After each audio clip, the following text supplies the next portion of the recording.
किरनियान हो जागो भोर भैली माई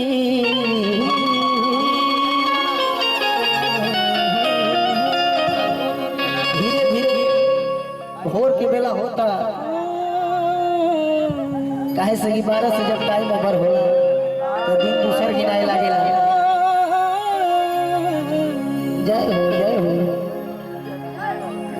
पूर्व से फूटली भक्ति भाव बा जब देखले बा जोरिया तो कहले बा ये माई किरण फूटा था कहाँ बारू जागो और भोर होखता आ के मने को हार देले बा कृष्णा भैया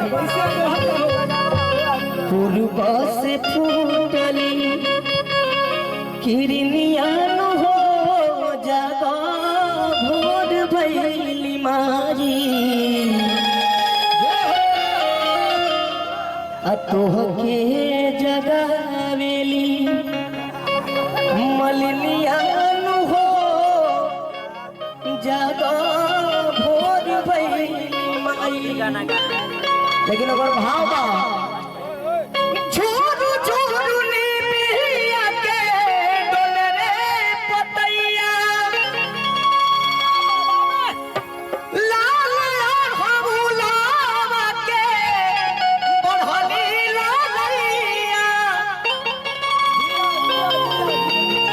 लेकिन अब भाव में आओगे बाबा कैसे कैसे झूरू झूरू नी पिया के पतैया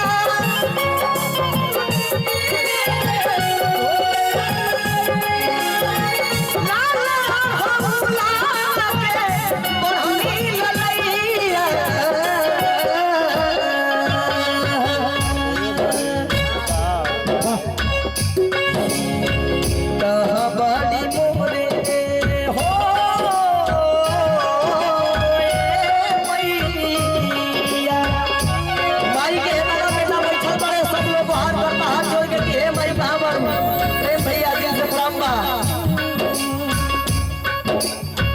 कहाँ बाडू मोरे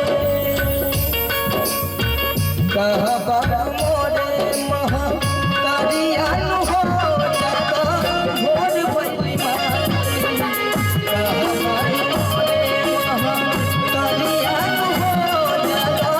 भोर भैली माई।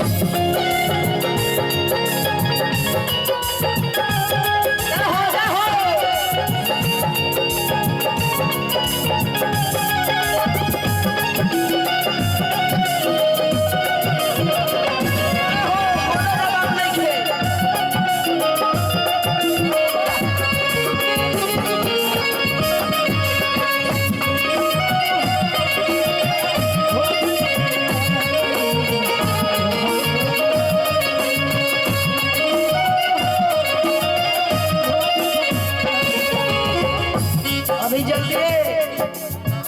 माई लोग के पावन पवित्र त्योहार आई नवरात्र के जल्दी बीतल है तो भाव बताओ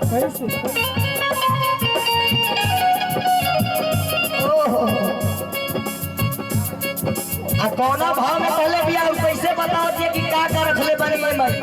कैसे कैसे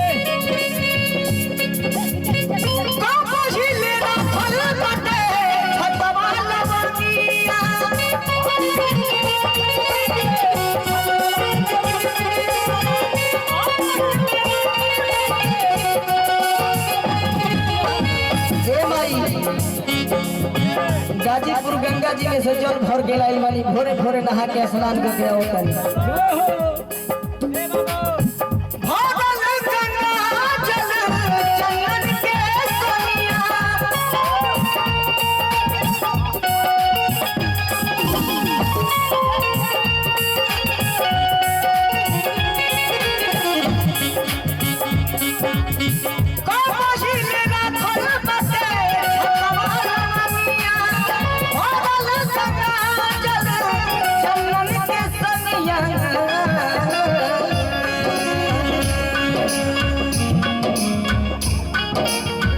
कहाँ बाडू मोरे